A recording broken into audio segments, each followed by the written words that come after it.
Okay, so the final score then here at the Quattro-Tech Westwood Road, it's finished at St Ives Town 2, Tamworth 0. Ricky, in the context of the season, a monumental result, well done. Yeah, fair. I think it's not a monumental result unless we go to Royston Monday and back it up.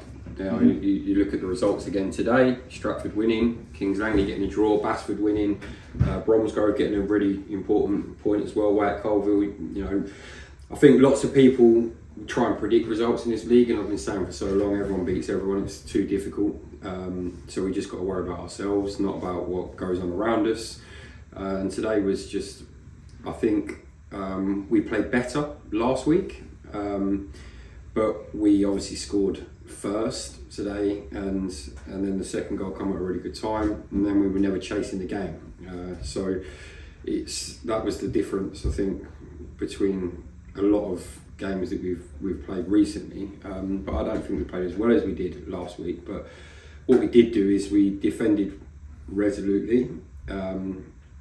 I think that we blocked lots and lots of shots and stopped good attacks by some good last-ditch tackles. Like I said, putting our bodies on the line to not the goalkeeper not having to make too many saves, and then when the goalkeeper was pulled upon, he made two fantastic saves at real key times in the game. And yeah, if you play like that, then you give yourself a chance of winning. But it was just important, you know. If we hadn't picked up a win today, it just keeps rolling, doesn't it? Yeah. So I think the players, it's okay, keep telling the players how well they're doing and how well they're performing, and if you keep performing to those levels, results will come. But if those results don't come, you know, maybe the players start to question whether the things that I'm saying to them are correct or not. So that should give them some belief, because the last 4 of the last 5 performances, I think, have been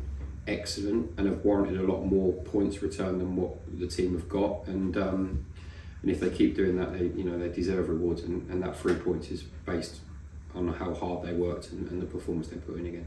There's big performances across the park, wasn't it? I mean, obviously we spoke about some of the saves that James Dadge did. I thought, you know, he had a great game. His handling as well in the box was superb. And obviously Greg Casaboni, although he did miss that opportunity early on, didn't he? But 2 stand-up performances there. Yeah, James Dadge, we've got to bear in mind he's 18 years old. He's still a youth team player. Relatively inexperienced, apart from the games he's played for us at men's level.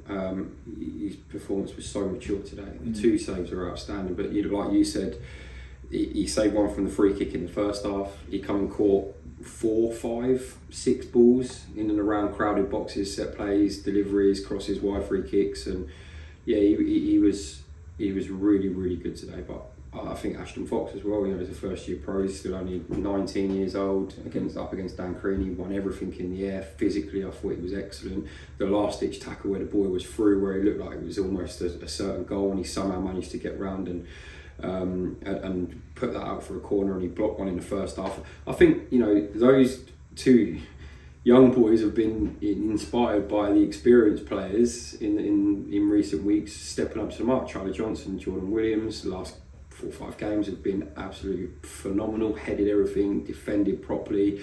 The 2 fullbacks in Paddy and Hurdy, superb. You know, we brought Ed in today for Luke. Luke was a little bit unfortunate, I think, to be left out with how he's played, but we actually felt Ed up against the player that was playing for Tamworth would give us a bit more physicality. But those 2 I thought were phenomenal, and our front 3 were a threat. You know, they worked exceptionally hard out of possession, but they carried a massive threat going forward. And we were a little bit disappointed to go in at half time. Only 2, could have been 3 or 4. But you know, it was a good performance. It was a good performance, but we can't get carried away. You know, I've sat here when we've been, you know, last week when we were 10 unbeaten, 10 without a win, and the week before when we went to Stourbridge when you get bought 5-1, and it's very easy to get really low, and it'd be very easy for me to sit and get carried away today and be really high. We've still got a massive job to do. You know, one thing I think I said after the Hitchin game was that we needed 2 wins. We've got 1 of them, so we're still looking for 1 more.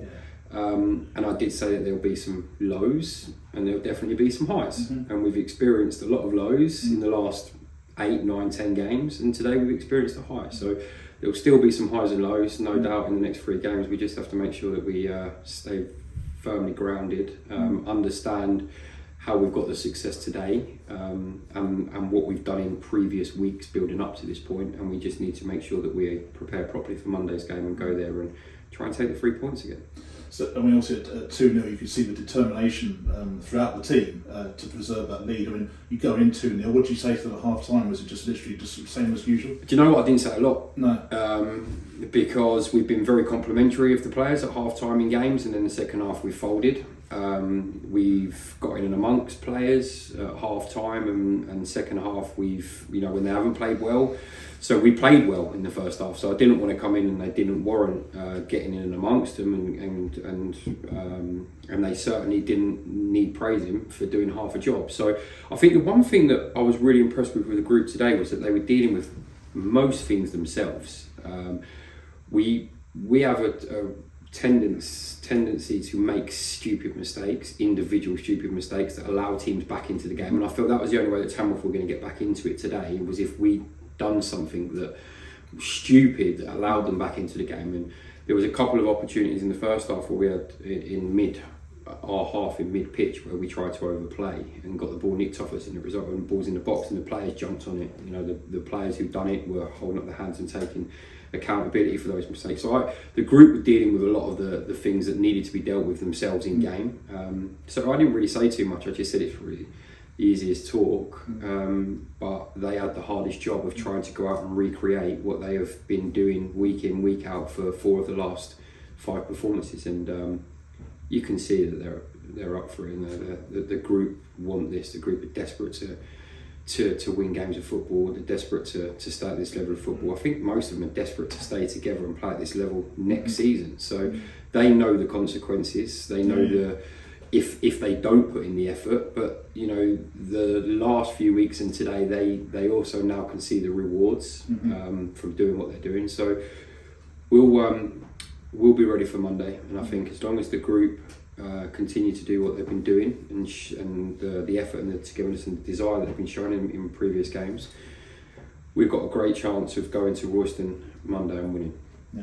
You must take heart, incredible heart, I suppose, because obviously Tamworth had a really good spell after the half time, throwing a lot at us and so forth. How we sort of weathered that storm and kept the 2-0 lead and blocked everything they were throwing at us. It's really important in games that when you have your spell, you score, and when you come under some pressure and you're suffering as a team, that you suffer together and accept that side of the game, and you try not to concede. And I thought the first 10 minutes we really struggled to get out of our own half, and we had to deal with that. And then there was a period mid first half where again we had to deal with and had a lot of things, and then we scored just before half time. So we come through those difficult periods, and then I thought for long periods in the second half they were just bombarding us. We couldn't get high enough up the pitch. Every time we did get high enough up the pitch, they were putting balls in behind us. So it was the back four wanted to keep a little bit of a deeper line, but then we couldn't get out to press the back four, and it was inviting balls in onto our 18-yard box rather than balls that are 25 yards away from your goal. So give the opposition some credit. I thought that they were good, but yeah, we the thing that we did really well today was we suffered together. We understood that there was going to be periods in the game where we might not have the ball, but making sure that the ball didn't go in our goal was the most important thing. And I think everybody, the back 5, the 2 midfield players, the front 3, whoever it was, when we made substitutions, Luke and Milo come on and Enoch and run their socks off defensively. We all suffered together, and we managed to keep the ball out of the goal, which we haven't done many times this season.